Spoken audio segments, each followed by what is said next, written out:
dirigir. Oremos.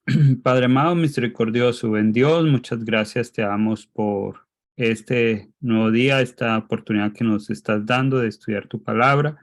Y te pedimos que nos sigas ayudando, Señor, en estas clases, que nos dirijas y que bendigas a los hermanos que toman su tiempo también para instruirnos, Señor, por medio de tu palabra.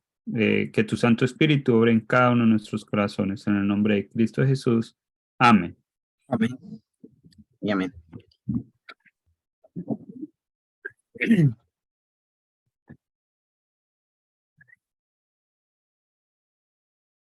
Bien. Entonces, el día de hoy, vamos a vernos por acá un momentico.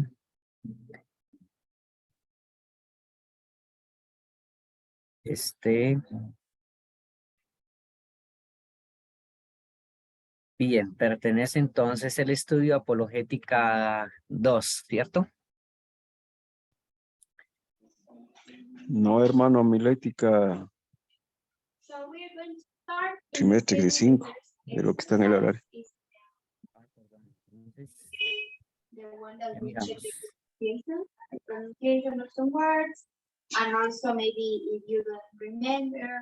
Este es el 5. Apologética 2. Ah, sí, Apologética 2, correcto. Sí. Ok, sí. Me asustó, hermano, porque dije, uy, entonces estoy en la sala equivocada. Bien. Entonces, Apologética 2 es la correspondiente ahora. Entonces, vamos a compartir pantalla. A ver. ¿Qué pasó aquí? Un momentico.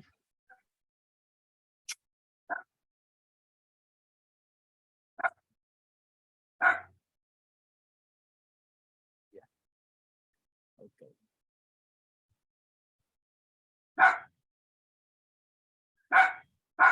En pantalla. Entonces esto dice, ya podemos ver, ¿cierto?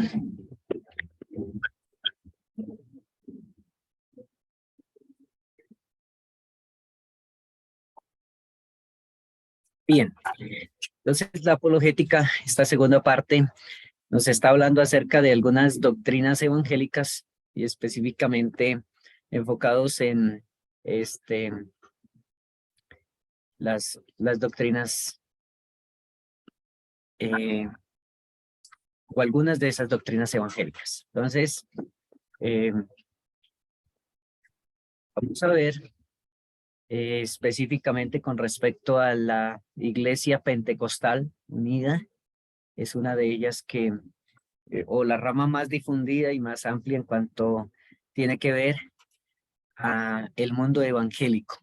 Aparte de ello, pues tenemos otras iglesias evangélicas que sin embargo sus creencias son muy principales o muy parecidas y muy derivadas del pentecostalismo. Son compartidas mucho esas doctrinas por ellos. Cuando hablamos de la Iglesia Pentecostal Unida o el pentecostalismo, su principal exponente es el pastor afroamericano William Seymour. Entonces, su base o fundamental motivo de predicación, su doctrina fue el bautismo en el Espíritu Santo, identificado en puntos como el hablar en lenguas, ¿sí? Y específicamente en algunas manifestaciones específicas de de este aspecto. Algunos puntos principales con los cuales nosotros pues tenemos que ver es en la apreciación o distinción de la doctrina de la divinidad, ya que específicamente los unitarios se enfocan en la persona de Jesucristo, negando una personalidad distinta tanto del Padre como del Espíritu Santo. Entonces, son como los puntos principales, entre otros, como la doctrina de la predestinación y el rapto secreto, que son las otras que se pueden ver allí.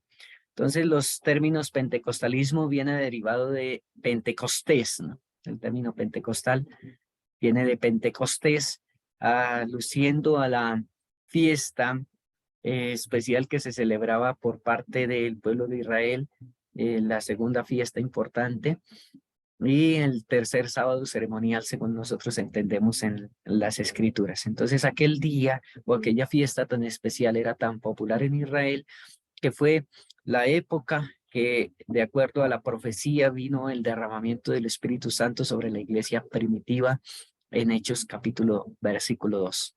Capítulo 2, desde el verso 1 en adelante. Entonces, el pentecostalismo se halla dividido en dos grandes grupos, es decir, los unitarios y también los trinitarios. El origen del unitarismo o de los pentecostales unitarios viene de Sabelio. ¿Quién era Sabelio? Un gran personaje de la teología en los primeros días de la iglesia cristiana, entre el siglo III después de Cristo. Él y sus seguidores, hablaron acerca de, digamos, la existencia de Jesucristo como el verdadero Dios, como el nombre de Dios, y que en algunos momentos hacía el papel tanto de Padre como papel de Espíritu Santo. Esa doctrina de Sabelio, entonces, desapareció en la historia, pero reaparece en 1913 por medio del pentecostalismo.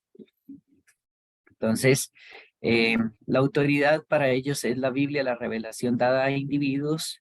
La teología unitaria, entonces creen que solo Jesús es Dios, dicen que el Padre y el Espíritu Santo son solo dos nombres de Jesús, y se muestran como conservadores en muchos otros puntos de la fe. Es una de las iglesias que ha crecido grandemente en el mundo, y es muy bien conocida como la Pentecostal, digamos acá en nuestro país, Pentecostal Unida de Colombia, y pues se encuentra también en otros países, pero como parte de esas iglesias pentecostales, entonces aparece también la Iglesia Apostólica de Fe en Jesús, la Iglesia Luz del Mundo, que también es muy difundida, y otras iglesias independientes que en su mayoría son trinitarias, es decir, creen en las tres personas de la divinidad. Entonces, hablando del pentecostalismo histórico, tenemos los trinitarios, también tenemos el clásico, también por trinitarios, el unicitarismo, o llamados solo Jesús o Jesús solos también, y el movimiento carismático o neopentecostalismo. Bueno, los principales fundadores, entonces, Charles Parham, ¿no? En la época de 1873 y 1929, y el otro es William Seymour, entre 1870 y 1922. El desarrollo denominacional, pues, de esta iglesia, entonces, como habíamos mencionado, viene de Sabelio, aquel presbítero de la Iglesia del Norte de África del siglo III, que su doctrina también es conocida no solo como sabelianismo, sino como modalismo, es decir, formas o nombres de mencionar a Jesús. La doctrina de Sabelio, entonces, desapareció rápidamente en aquella época, pero volvió a reaparecer y tiene un gran despertar y mucha aceptación en el mundo de hoy día. Entonces, en el siglo III, Sabelio, presbítero de la Iglesia Cristiana del Norte de África, comenzó a negar la evidencia de la Trinidad y decía que Jesús era el Jehová del Antiguo Testamento y la única persona de la deidad. Entonces, ellos creen en una persona, un Dios, ¿sí? Una persona que es Dios, y ese es Jesucristo. Los términos Padre y Espíritu Santo eran solo otros nombres de Jesús, o también se dice manifestaciones de Jesús, que en algún momento se manifestó como Padre, luego se manifestó como Espíritu Santo. Entonces eran otros nombres de Jesús que se referían a ciertos aspectos de su personalidad, Esta doctrina llegó a conocerse como modalismo por su insistencia en que los distintos nombres eran solo modos de representar a Jesús. Por eso se le conoce como modalismo. Sabelio y sus seguidores afirmaban que Dios fue crucificado, con lo que hacían una inmensa confusión entre Dios Padre, que dio a su Hijo unigénito, y Dios Hijo, que se entregó a sí mismo para encarnarse y ser entregado para ser crucificado. La herejía de Sabelio desapareció entonces de la iglesia cristiana antes de finalizar el siglo IV, es decir, no duró más de 100 años, pero entonces volvió a reaparecer y ha sido muy difundida en el mundo actualmente y ha tenido mucha acogida en las diferentes naciones. El surgimiento entonces de esta doctrina llamada Solo Jesús es relatada en este libro. En el movimiento pentecostal en 1913, este hombre Juan tuvo una revelación sobre el poder que hay en el nombre de Jesús. En el campamento donde se encontraba, los pastores empezaron a estudiar el asunto y llegaron a la conclusión de que el verdadero bautismo en el agua tenía que ser en el nombre de Jesús. Por eso también otro de los puntos principales que ellos recalcan siempre es que el bautismo debe ser solamente en el nombre de Jesús.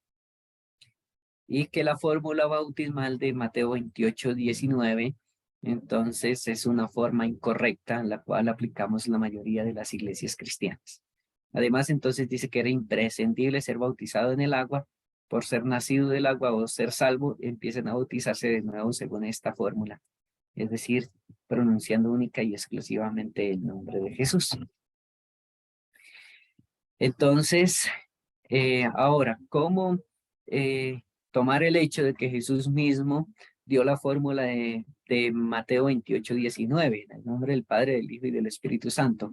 Entonces, dice que ellos, o alguno de ellos recibió esa luz sobre el particular.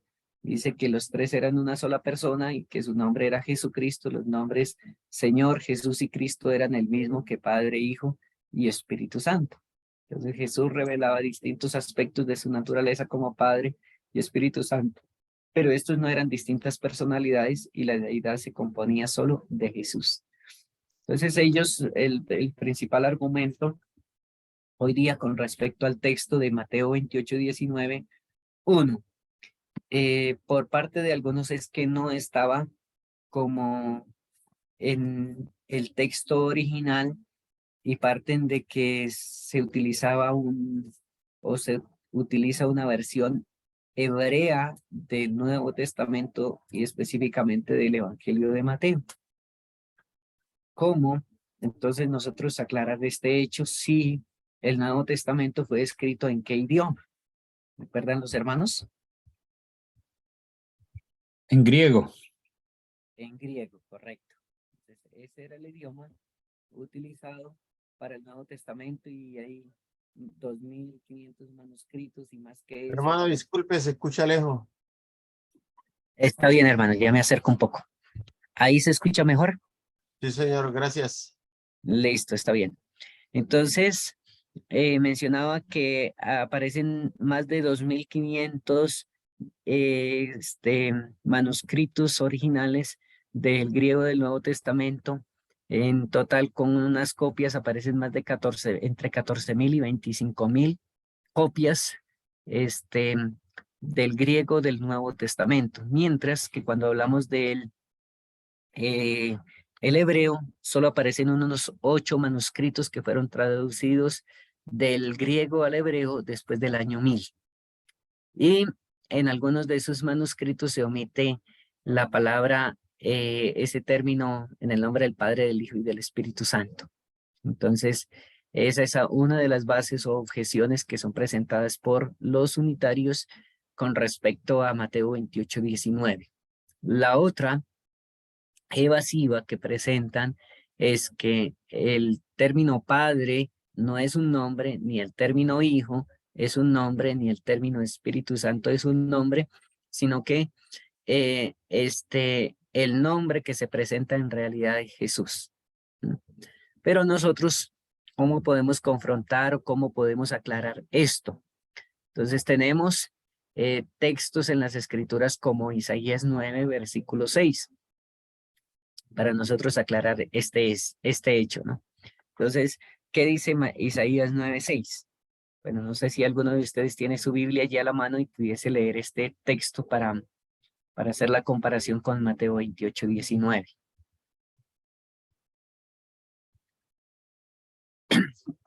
O bueno, entonces, este texto dice,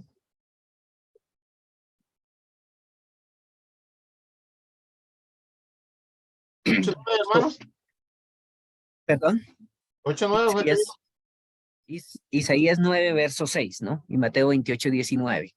Entonces, Isaías 9, 6 dice, porque niño nos es nacido, hijo nos es dado, y su principado será sobre su hombro, y se llamará su nombre admirable, consejero, Dios fuerte, Padre eterno y príncipe de paz. Entonces, cuando nos objeten diciendo de que Mateo 28, 19, en el nombre del Padre, ¿no? El Padre no es un nombre, podemos referirnos a Isaías 9, 6 para comprobar de que según la Biblia, Padre sí es un nombre. Y por eso dice que el nombre, uno de los nombres que se llamaría sería Padre eterno, bueno, admirable, consejero, Dios fuerte, Padre eterno, príncipe de paz.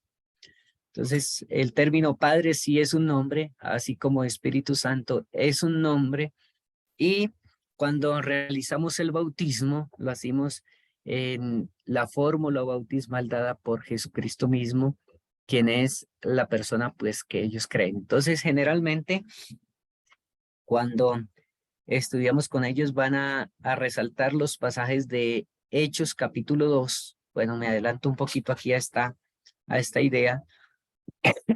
Hechos capítulo 2, por ejemplo, en el verso 38, dice la palabra de Dios que, bueno, como resultado de aquel discurso de Pedro, las personas quedaron convencidas, compungidas, y entonces le dicen a Pedro, no, ¿qué hemos de hacer? ¿No? Es la pregunta. Al oír esto se compungieron, verso 37 de corazón, dijeron a Pedro, a los otros apóstoles, varones hermanos, ¿qué haremos? Entonces Pedro les dijo, arrepentidos y bautícese cada uno de vosotros en el nombre de Jesucristo para perdón de pecados y recibiréis el don del Espíritu Santo. ¿Qué indica esto? Tanto Hechos capítulo 2, verso 38, como otro verso que van a usar, que es Hechos 8, versículo 10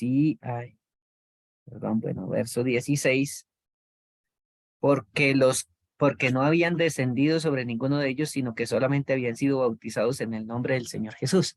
Entonces van a aparecer algunas 6 citas de Hechos donde dice que habían sido bautizados en el nombre de Jesús, ¿no? Sin embargo, no se refiere en ningún momento de estos a que se usó esa fórmula, ¿no? Y que fueron las palabras directas que dijo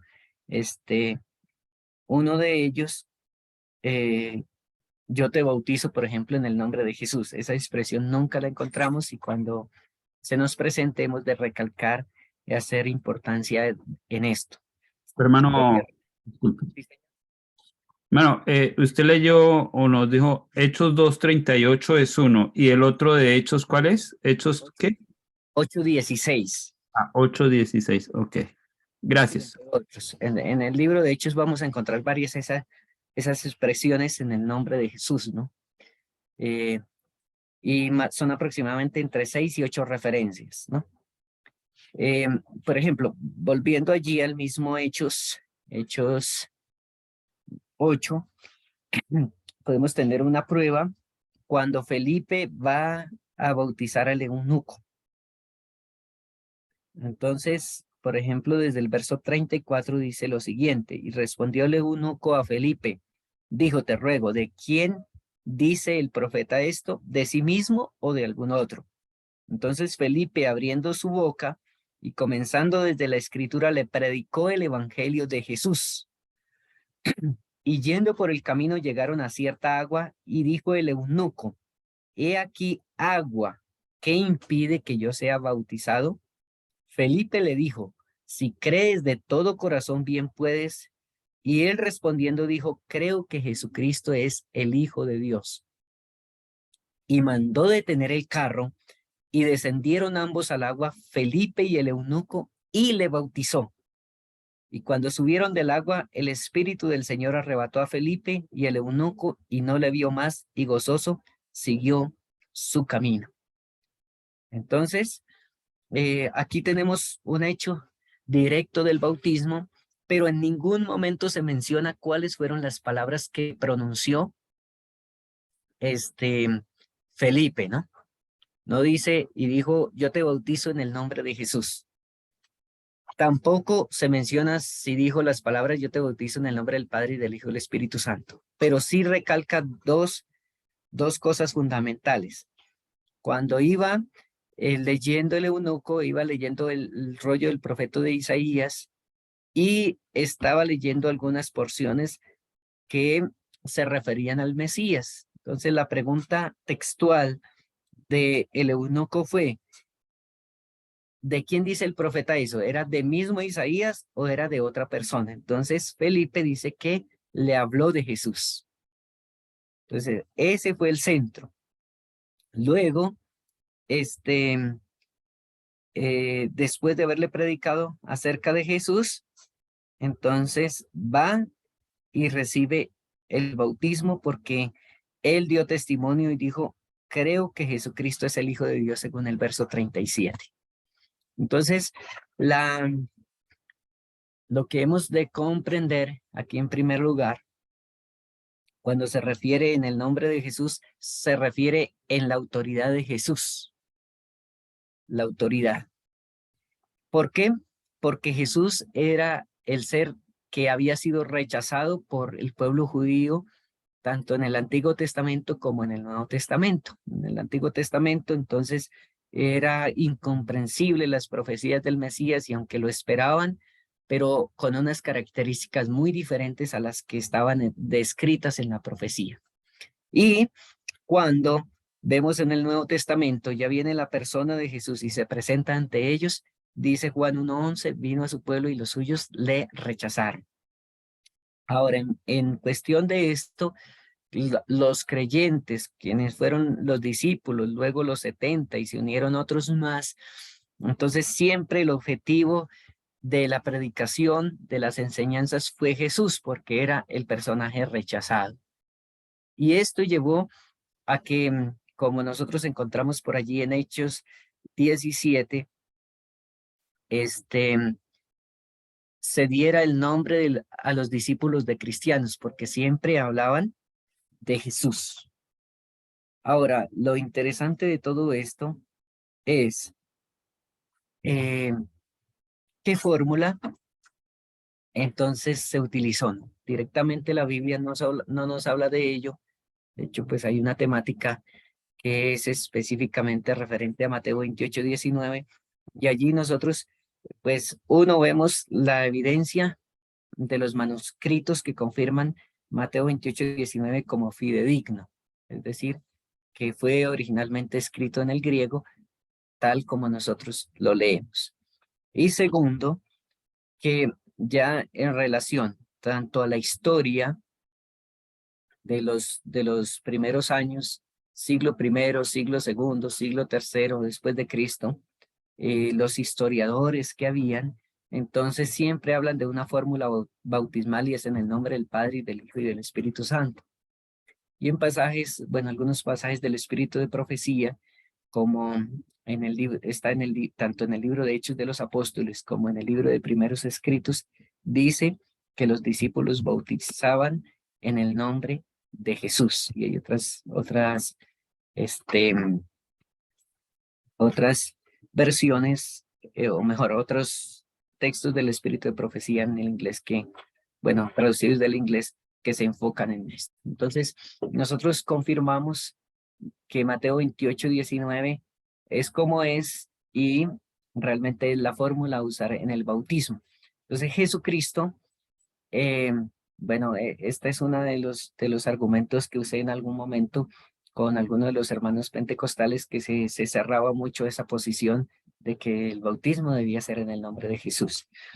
Y bueno, en aquel tiempo que tuve esa oportunidad de estudiar con un hermano por mucho tiempo pentecostal, nos recibía y eh, uno de los temas a debatir fue el Jesucristo y otro la divinidad del Padre y la divinidad del Espíritu Santo, pero en el enfoque del bautismo en el nombre de Jesús, eh, después de estudiar mucho tiempo, eh, un argumento que presenté a él fue el siguiente, ¿no?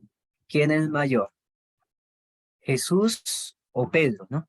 Porque específicamente algunos de los pasajes fueron de Pedro o Pablo, que hacía mención bautismo, o bueno, que hacían el nombre de Jesús, no porque fuera las palabras usadas en la fórmula o en el momento del bautismo, sino que el énfasis que se hacía de la doctrina de Jesucristo. Entonces, pues obviamente Jesús es mayor, ¿no? Porque supuestamente es el ser en que ellos creen como Dios. Entonces, si Jesús dijo en el nombre del Padre, y del Hijo y del Espíritu Santo, entonces, si creemos en las palabras de Jesucristo, entonces esa es la fórmula bautismal, porque Pedro no dio una forma bautismal. Entonces, nunca dijo, ustedes bauticen en el nombre de Jesús.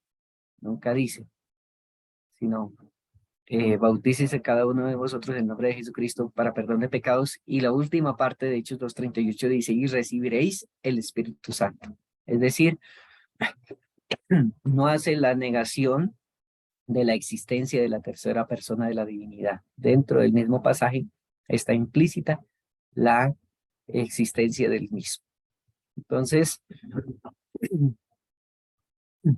bueno, cuando vamos a la historia, hoy, 100 años después de la existencia del pentecostalismo, encontramos de que es una de las iglesias que tiene mayor crecimiento tanto en la historia como en los diversos países. Entonces, hablando de la primera, surgió en la primera década del siglo XIX, es decir, en 1910, y con unas pocas comunidades, pero ya en 1970 se totalizaban 73 millones, para llegar a 1989 a 352 millones, y hoy se considera que aproximadamente hay 500 millones de pentecostales en el mundo. Es una de las iglesias que más han crecido. Entonces, en algunos países dice que su tasa de crecimiento es del 10% anual, mientras que otras iglesias están desapareciendo y quedando en pequeñas idas. El pentecostalismo ha crecido muchísimo. Entonces, algunas de sus doctrinas: Jesucristo salva, Jesucristo bautiza con el Espíritu Santo, Jesucristo sana, Jesucristo viene. Entonces, hay varias doctrinas, ustedes las pueden encontrar en el módulo, todas una a una. Entramos entonces en este punto para mencionar lo siguiente. Las dispensaciones, ¿no? Las 7 dispensaciones, según nos son presentadas. Entonces, ¿qué es una dispensación? Según nosotros lo entendemos. ¿Alguno de los hermanos puede, de acuerdo a lo que he leído?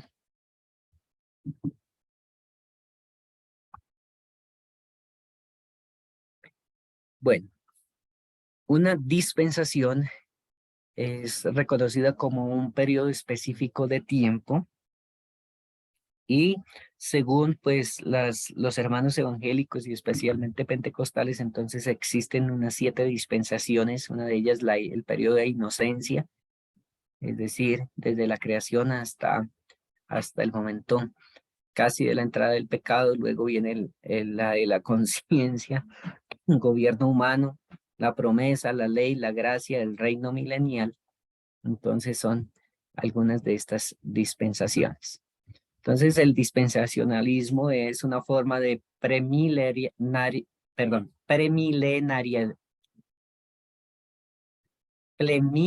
premilenarismo, originado por los hermanos Plymouth, un movimiento congregacionalista protestante a principios de la década de los 1830.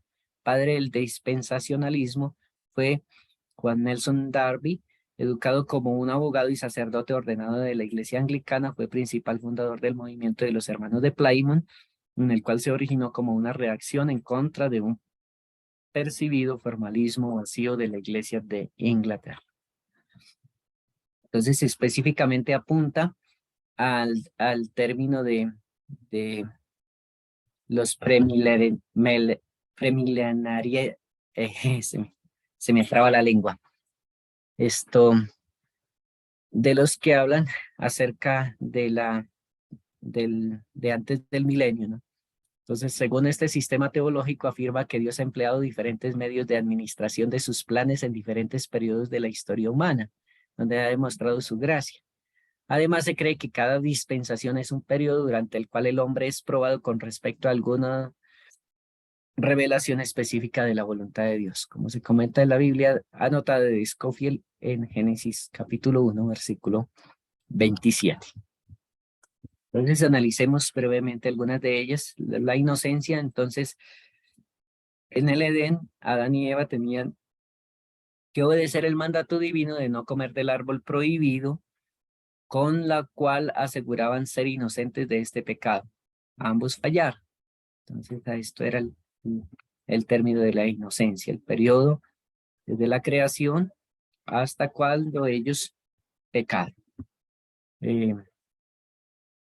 El segundo es la conciencia. Después de la caída hasta Noé, el ser humano tuvo la posibilidad de controlar libremente sus decisiones sobre la base de lo que su conciencia le indicaba.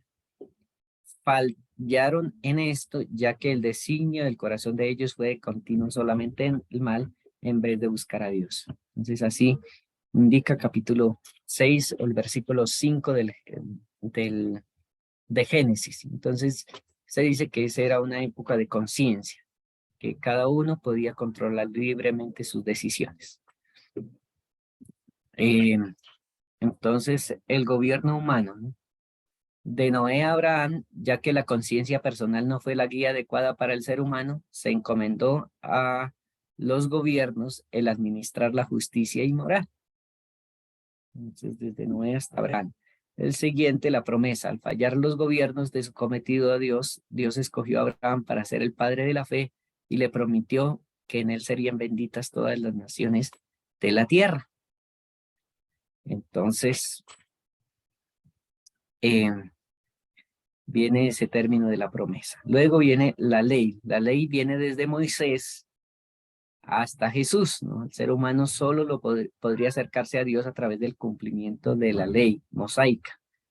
Esta, su condición de perfecta, fue imposible de cumplir. En ella se revela el pecado y la maldición del mismo.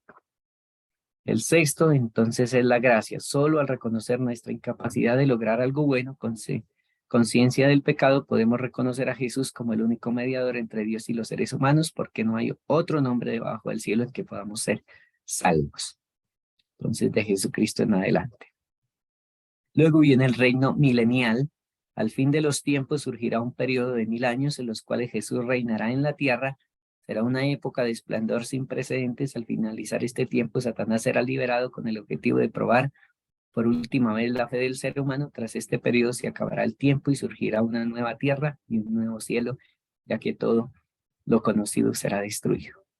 Entonces, dentro de las explicaciones de, pues, las doctrinas y ramas evangélicas, entonces están en estos 7 periodos o estas 7 dispensaciones, ¿no? Entonces, hasta allí tenemos, perdón, los dispensacionalistas, ¿no? El premilenarismo y el pretribulacionismo. Entonces, es uno de las ideales. Otro, la diferencia entre Israel y la iglesia. el otro viene el reinado literal y futuro de Cristo en el milenio, la doctrina de la separación, la santificación cristiana, la diferencia entre la ley y la gracia, la escatología dispensacional, afirma que el Apocalipsis es futuro y profético a partir del capítulo 4. Entonces aquí radican algunas de las diferencias, ¿no? Y es con respecto a ciertas de las doctrinas que ellos presentan y que para nosotros serían unas doctrinas erradas contrarias a la Biblia, a la palabra de Dios. Entonces, podemos nosotros notar que hay una diferencia distintiva, bueno, según ellos, ¿no? Entre Israel y la iglesia. Y de hecho, pues el pensamiento final de ellos es que Israel será salvo, ¿no? Al igual que la iglesia. Por otro lado, que hay una diferencia entre la ley y la gracia, cuando nosotros entendemos que la ley y la gracia van juntas, van de la mano. O una diferencia, entonces, entre el rapto y la segunda venida de Jesucristo. Cuando nosotros entendemos de que no hay ningún rapto, sino que Jesucristo viene de una manera personal en su segunda venida y no se divide en dos etapas como ellos lo presentan, uno el rapto secreto y luego otra venida visible. Y entonces también aparte de la iglesia del Nuevo Testamento es un paréntesis, es un plan de Dios y no visto anticipadamente en el Antiguo Testamento. Cuando encontramos de que Dios tiene o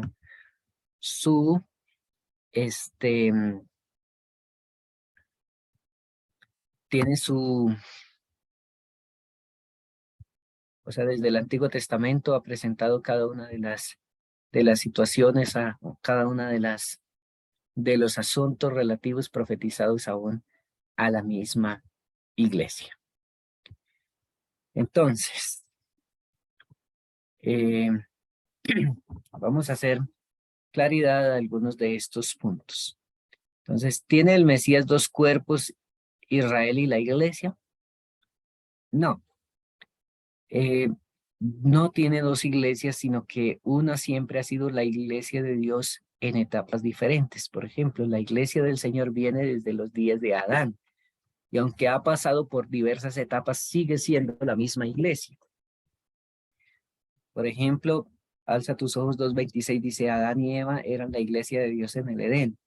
Cuando vamos al libro Patriarcas y Profetas, página 3:10, dice que cuando Israel iba a hacer el pacto con Dios en el Sinaí de recibir la ley de Dios, allí iba a entrar en una nueva relación con Dios, iba a ser reconocido como la iglesia de Dios. Entonces, notamos de que Dios siempre ha tenido una iglesia, como dice Hechos de los Apóstoles, página 10, desde el principio las almas fieles han constituido la iglesia de Dios en la tierra. Entonces Dios tiene una sola iglesia que se ha manifestado en épocas diferentes, pero que sigue siendo una y la misma. ¿Es la iglesia del Nuevo Testamento un paréntesis en el plan de Dios no visto anticipadamente en el Antiguo Testamento? La respuesta es desde que el plan de redención se puso en marcha, la iglesia del Antiguo Testamento siguió siendo representada por la iglesia del Nuevo Testamento. Si la nación judía rechazó a Cristo, los gentiles lo aceptaron y hasta hoy, como desde el principio, los fieles conforman la iglesia de Dios en la tierra. Ahora, otro punto es, hay una diferencia entre la ley y la gracia. Entonces, la inspiración dice que la ley como la gracia están empeñadas en nuestra redención y son parte del plan definido de la redención. Entonces, no se contradicen, sino que tienen un mismo fin. Cuando vamos a pasajes como el libro de, creo que es Romanos 10:4, dice que el fin de la ley es Cristo. Es decir, la finalidad, el propósito de la ley es llevarnos a Cristo. El mismo Gálatas, capítulo 2, versículo 24, nos dice que la ley es nuestro ayo para llevarnos a Cristo, a fin de que seamos justificados. Bueno, vamos mejor a leer un poquito textualmente estos pasajes.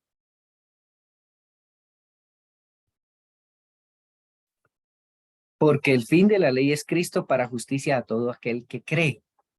Es Romanos capítulo 10, versículo 4. Y Gálatas, entonces dice,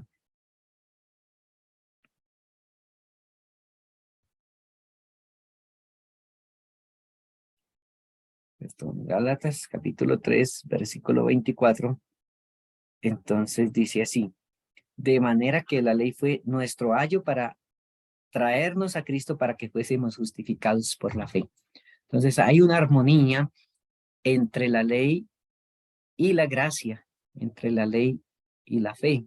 De hecho, uno de los grandes predicadores de la Edad Media, uno de los reformadores decía, o hacía la comparación, que la ley y la gracia son como la pierna derecha y la izquierda. Una iba adelante, pero la otra iba siguiendo y no se podía despegar ni desligar la una de la otra, sino que ambas son completamente y sumamente importantes. Y asimismo, nosotros podemos encontrar que la gracia fue establecida desde el mismo momento en que entró el pecado, porque dice la inspiración que tan pronto hubo un pecado, hubo un Salvador y fue ofrecido un sacrificio y un medio para que el hombre pudiese ser rescatado. Entonces, la ley señala al hombre y su condena le muestra también la necesidad de un Salvador. Entonces, por eso se hace la comparación de la ley con un espejo. En un espejo nosotros miramos cómo estamos, si estamos bien peinados, si nuestra cara está limpia. Y aunque el espejo no nos da en sí la solución, no tiene la capacidad de lavarnos, ¿no? Porque el espejo no es el agua, ¿sí? O no es el peine. Sin embargo, automáticamente, implícitamente nos presenta una solución. Entonces, está sucio, pero entonces tiene como finalidad conducirnos hacia donde haya la solución para nuestro problema. Entonces la ley hace lo mismo y hace esa función de espejo. Mataste, entonces eres un transgresor de la ley, estás condenado por la ley y solo hay una solución que se llama Jesucristo. Asimismo con cada uno de la transgresión de los demás mandamientos. Entonces, la otra, que es la gracia, es la garantía que el Señor nos acepta, no por lo que hayamos hecho, no por nuestros méritos, sino porque sencillamente a Él le complació salvarnos, le complació otorgarnos su gracia, otorgarnos su perdón, otorgarnos la salvación. Entonces, es la garantía que Jesús nos da de su aceptación, a pesar de que seamos pecadores, pero con el propósito de sacarnos y librarnos del pecado. Entonces, lo que Él ya hizo por nosotros, que fue el morir en la cruz, y por eso Él presenta simplemente su sangre, ¿no?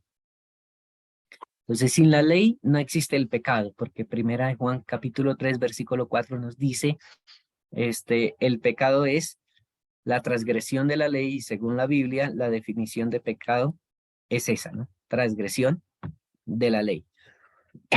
Y Romanos, quien dice que yo no conocería el pecado si no existiese la ley. Entonces la ley presenta una utilidad.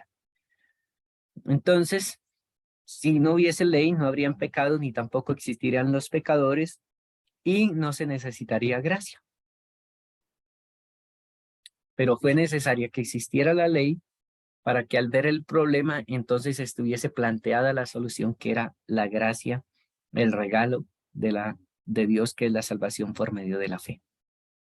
Entonces la gracia es dada solo a los seres humanos en su condición caída, porque por gracia sois salvos por medio de la fe, esto no de vosotros, pues es un don de Dios, no por obras, para que nadie se gloríe.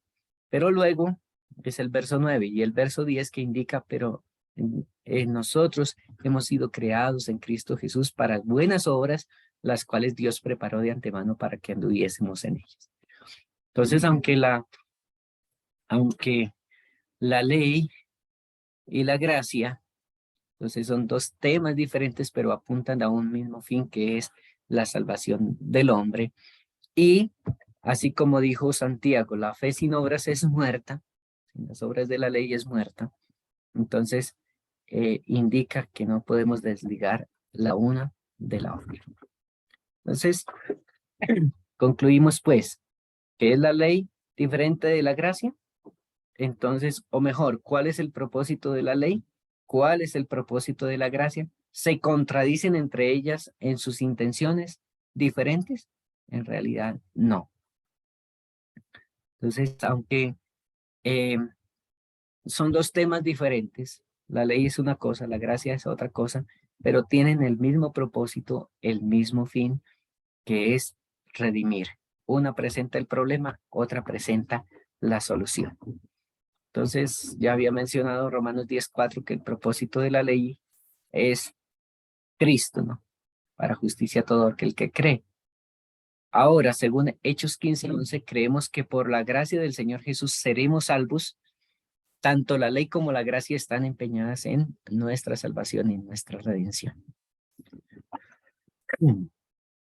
Muy bien. Vamos entonces a ver si alcanzamos a tocar rápidamente porque el tiempo ya se nos fue. Pero hablemos un poquito del rapto secreto. El rapto secreto es pues una de las doctrinas fundamentales de no solo la iglesia pentecostal, sino de la mayoría de las iglesias evangélicas, las cuales hacen una alusión a que Jesucristo vendrá de una manera secreta y raptaría o se llevaría en silencio a los que él estime conveniente como dignos de ser salvos. Entonces aplican pasajes como el de Mateo 24, 40 y 41, donde dice que dos estarán moliendo en un molino, el uno será tomado y el otro será dejado. Vamos a ir brevemente allí. Y dice entonces estarán dos en el campo, verso 40. El uno será tomado y el otro será dejado. Dos mujeres estarán moliendo en un molino, la una será tomada, la otra será dejada. Entonces, tanto como hay otros pasajes en los cuales ellos se apoyan fundamentalmente, pero el único texto que encontramos en las Escrituras que hace mención de un arrebatamiento, entonces es Primera de Tesalonicenses capítulo 4. Entonces, bueno, los principales exponentes de la doctrina del rapto secreto es Manuel Díaz Lacunza, Edward Irving, Margaret MacDonald, John Nelson Darby y Cyrus Ingerson Scofield. Entonces, el fundamento es que Cristo vendría la primera vez visiblemente, raptaría a los virtuosos y justos llenos del Espíritu en un rapto secreto. Entonces Cristo regresaría la segunda vez durante la tribulación del anticristo con el rapto tradicional para ejecutar su ira y destrucción sobre todos los pecadores y heréticos. Entonces, el pretribulacionismo es una corriente de interpretación de la profecía que enseña que el arrebatamiento de la iglesia descrito en 1 de Tesalonicenses 4:17 será un evento secreto y ocurrirá antes de la gran tribulación anunciada en Apocalipsis. Entonces, antes de la venida de Cristo visible, entonces vendría ese arrebatamiento secreto y por lo menos de esto hay muchísima información y muchísimo, aún películas que han sacado en las cuales, por ejemplo, va alguien piloteando en un avión y desapareció el piloto y quedó solamente su ropa colgada allí. Y el avión entonces se fue a pique y bueno, cayó. a tierra. Entonces, cosas como estas, o literalmente que dos personas estarán ahí juntas moliendo y el uno desapareció y el otro se quedó. Entonces, son este tipo de ideas las que encierran el término del rapto secreto. Entonces, la venida de Cristo, la segunda venida del Señor, es una verdad contundente que no tiene ningún rapto secreto, pues en realidad es un acto que será visible y audible. Entonces, Apocalipsis habla, por ejemplo, de 7 trompetas. Apocalipsis 8, Apocalipsis 9 y Apocalipsis 10. La trompeta final es la 7ª trompeta, según Apocalipsis capítulo 10, versículo 7. Una vez que se toque la trompeta final, dice que el tiempo no será más. Cuando se toque la trompeta final, el misterio de Dios se consumará. Apocalipsis 17. Jesús mismo descenderá del cielo, según 1 de Tesalonicenses 4, 15 al 17. Y entonces, allí será cuando vendrá ese toque de trompeta, ¿sí? Y en ese toque de trompeta será el arrebatamiento. Entonces, los muertos en Cristo resucitarán primero. Los muertos resucitarán incorruptibles al sonar la trompeta final. Entonces, será la resurrección. Hasta allí una pregunta. Si Jesús viniera antes y raptaría a los suyos, entonces, ¿qué sentido tendría una resurrección? Un ejemplo. Ahora, algunos cristianos dice que estarán vivos hasta la venida del Señor. Estos dice que serán transformados, ¿sí? En un instante, de inmortales a inmortales, en un abrir y cerrar de ojos, como manifiesta 1 Corintios 15, 51 al 53. Entonces viene la transformación de mortal a inmortal y ocurrirá entonces también al sonar de esa trompeta. Entonces allí en ese mismo evento que está describiendo y que es uno solo, dice que vamos a ser arrebatados para recibir al Señor en el aire y entonces así estar siempre con Él. Entonces, en resumidas cuentas, la doctrina del rapto secreto no tiene un fundamento. De hecho, pues,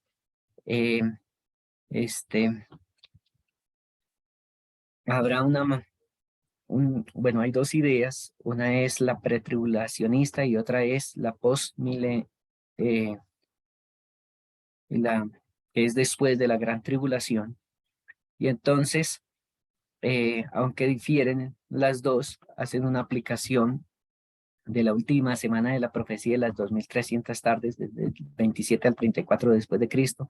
Eso lo hacen como dividiendo la semana y bueno, sacando 3 años y medio de tribulación, entre otras cosas, pues son como las ideas que tienen, ¿sí?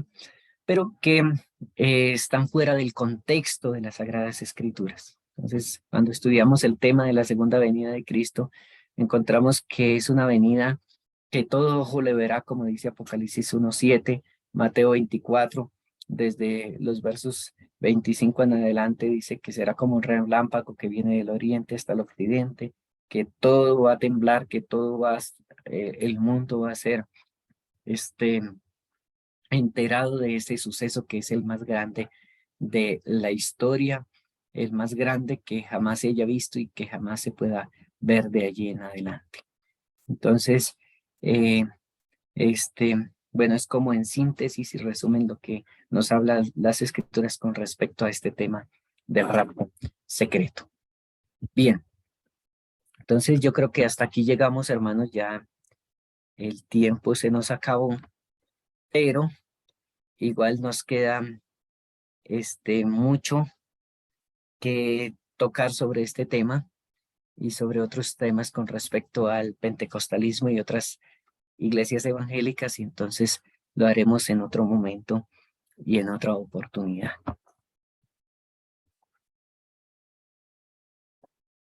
Ok. Vamos entonces, hermanos, a hacer una oración para concluir. Yo invito al hermano Edgar para que por favor nos dirija la oración. Oremos. Amén. Padre, Señor Jesús, te damos gracias, Señor, por tu santa misericordia que has tenido con nosotros. Gracias, Señor, por los hermanos, Señor, que han partido, Señor, tu sabiduría para cada uno de nosotros, Señor. Te pedimos, Señor, que quede todo grabado en nuestro corazón, y así la podamos poner por obra, Señor, a las demás personas, Señor, porque tú a eso nos has enviado, Señor. En el nombre de Jesús te lo pedimos y con todo el perdón de los pecados de cada uno de nosotros, Señor, nos ponemos en tus manos. Gracias por todo. Te lo pedimos en el amor de Cristo Jesús. Amén. Amén y amén. Bueno, muchas gracias, hermano Desiderio. Muy Bien, amable. gracias. Muy amable hermano Osvaldo por su atención y hermano Edgar, Dios les bendiga grandemente. Y entonces en una próxima oportunidad continuaremos ampliando estos temas. Ok. Feliz tarde. Hermano Edgar, feliz día. Bien.